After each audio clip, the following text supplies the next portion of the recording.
Okay, so I've completely finished all of the rounds in this particular pattern, and what I'm getting ready to do is I'm getting ready to remove the live stitches and place them onto, I've got some scrap wool here that I'm going to put the live stitches onto, and that will be in preparation for the blocking, the wet blocking that we're going to do.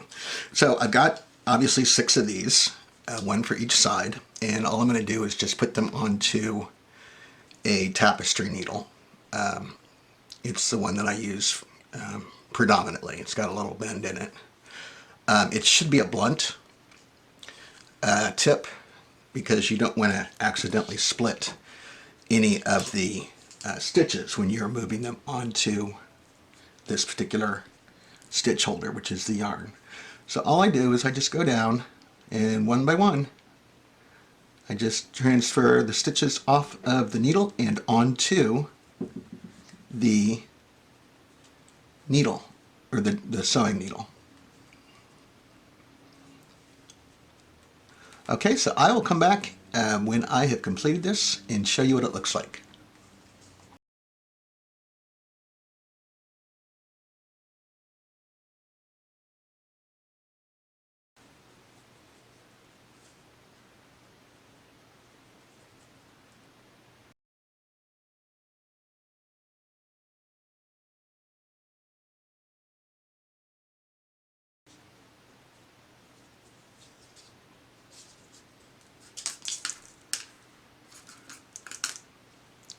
Okay, so that is done, and I've put all 6 sides onto the threads. And so all these live stitches are being held in place. So now what we're going to do is we're going to get ready to actually block this so that it actually looks like a real hexagon. This doesn't really look like a hexagon right now. It looks because the edges are curled up, which is indicative of stockinette stitch. Stockinette stitch will do that, but wet blocking will fix that. Okay, so here's one that has been completely blocked flat. This is actually what it looks like. And you'll be able to, I'll show you how that's done. Now, the other thing, as I mentioned, and real quick, this is the back, so this is what the float side looks like. So everything's nice and neat with your floats. Now, the one thing that I will say is I usually stack these on top of one another until I'm ready to Kitchener them together. The edges might curl up just slightly. You shouldn't actually see it at all. But if you do, don't fret because they will lay flat once you Kitchener stitch each side to each other. But for the most part, you should have 0 problems with that after doing a wet block. So I just wanted to show you real quick kind of how we're going to get from this to this. Okay, so what I have here is I have a large bowl, and in this bowl is some very cold water out of my tap faucet, and I put about 2 teaspoons of conditioner in it. Now, the one thing about conditioner is if you add the conditioner after you've put water in this, it kind of floats, it kind of globs together, and you want it evenly distributed throughout the entire bowl of water. So what I do is I put the conditioner in first on the bottom of the bowl, and then I use I have a sprayer that comes out of my sink, my kitchen sink. You know, it comes out normal, but then it has a spray setting, and I just hit it with the spray kind of in a circular motion, and the force from the actual jets of water mixes everything, and it all is homogenized in the water. So that's just kind of a little tip. You don't have to use conditioner. I use conditioner because it makes the wool incredibly soft, very, very soft. So for people who complain or think that wool is itchy, to me personally, I think wool is actually soft. But I think some people think it's scratchy because maybe they've seen a pea coat that's made out of it, and they kind of have that locked in their head. But this will actually make your projects that are wool, again, this is just for wool, very soft. So we are doing what is referred to as a wet block. So a wet block is where you completely submerge your work in water. I will say this, I have not had any problems with Knit Picks wool with bleeding of colors. So I've got obviously a dark color, but I've got some bright colors. I've never actually seen any bleeding where one color comes off and onto another. So again, you don't have to worry about that. So what I do is I completely submerge this and I kind of just gently squeeze. I do not wring, because if you wring like this, you're going to mar your stitches. But what I just do is kind of like a scrunch like this, and that will actually get out excess air. Now, what I am going to do is I'm going to leave this in here for 30 minutes, because that will really help to open up the fibers and make them more malleable to pinning in place and locking in place, like what you saw with that other hexagon that I showed you. All right, so I'm going to step away for a half hour and I will come back and show you what to do next. Okay, so it's been a half an hour, and what I'm going to do now is I'm going to take it, and again, I'm not going to wring it, but what I'm going to do is place it in my hand and then just kind of press down to get that excess water out. And by the way, if you want to do this multiple times, so let's say you want to knit maybe 6 or 7 of them, or however many, and then you can block them either together, or when you're done blocking one or several, then you can block some more. So you don't have to throw out this water, because there's nothing dirty really about the water. And you can save, if you're using conditioner, a great way to save on conditioner. Okay, so now I have just a towel that's folded in half lengthwise, and then folded in half in the midsection. And so what I'm going to do is I'm just going to lay this out, because it still has quite a bit of water in it. And so what I'm going to do is just kind of lay it out like this, and then I'm going to, kind of similar to a jelly roll, or if you're making cinnamon rolls, you're going to roll up your towel with this in it, this way here, and then you're going to press down. And what this is doing is the towel that is kind of sandwiched in between the actual hexagon that you knitted, this is going to absorb even more water.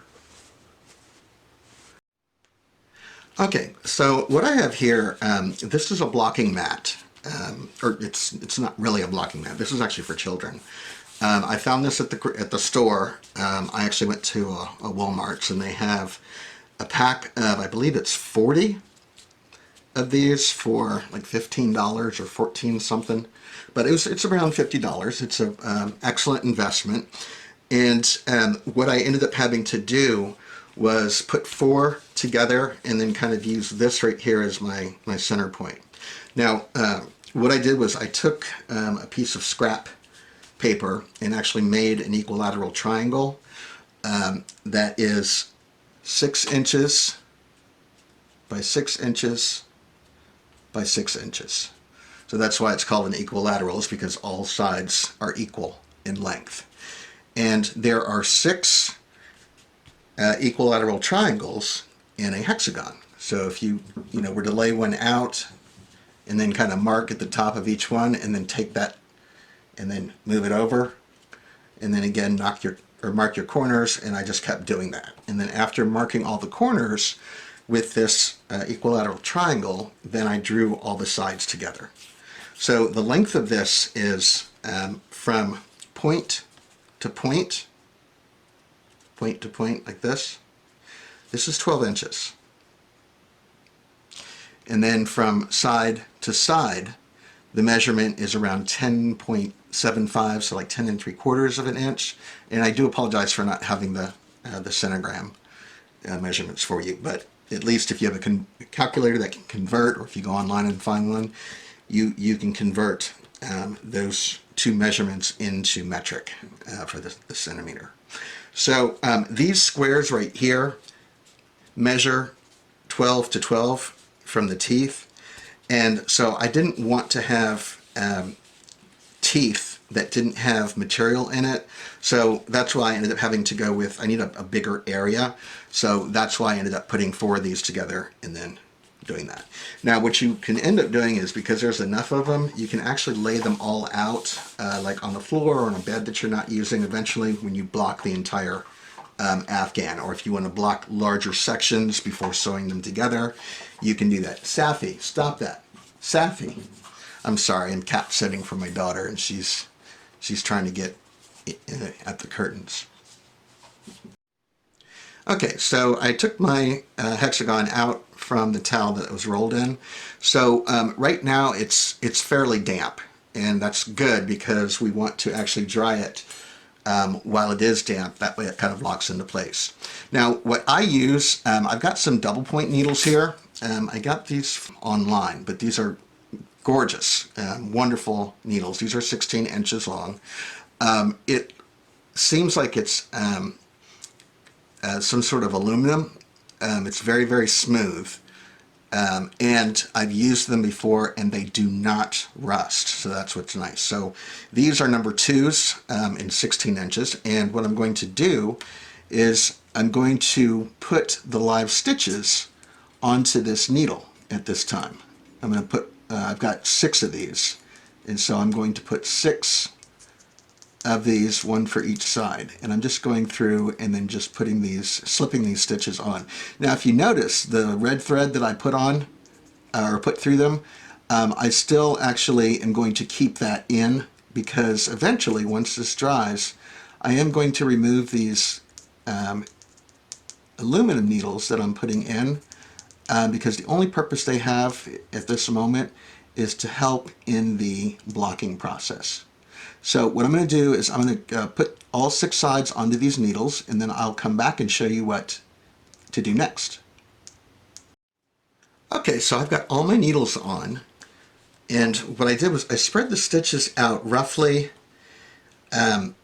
in the center of each set of needles, and it will just help to make sure that you have that everything's even. So now what you do is you just put them up against the edge of each of these, of the sides of the hexagons that you made. And again, spread your stitches out to make sure that your, because that way your sides will be even. That. Like that.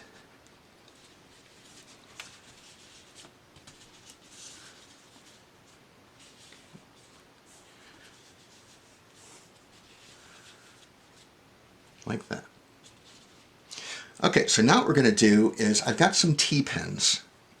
These are just little T-pins I found in the craft section at the store. And now I'm going to actually pin these bars. Now, when you pin the bars, I would recommend going in at an angle. And you can, that way you can go pretty far with your T-pins. Okay.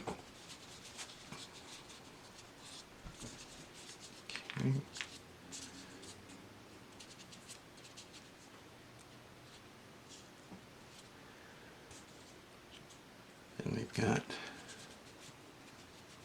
corner here.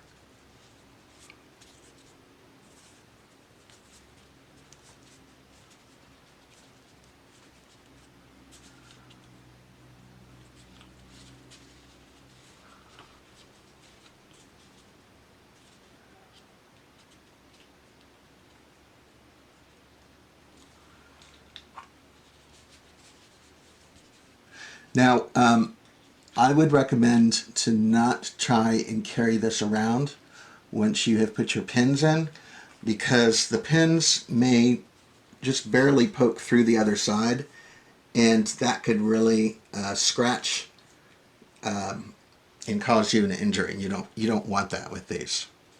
So just be careful.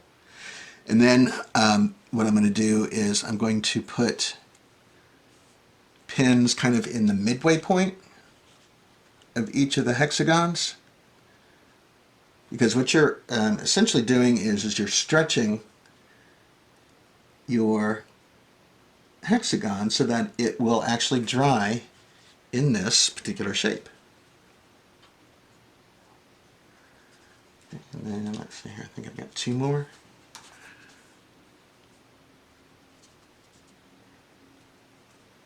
And one more.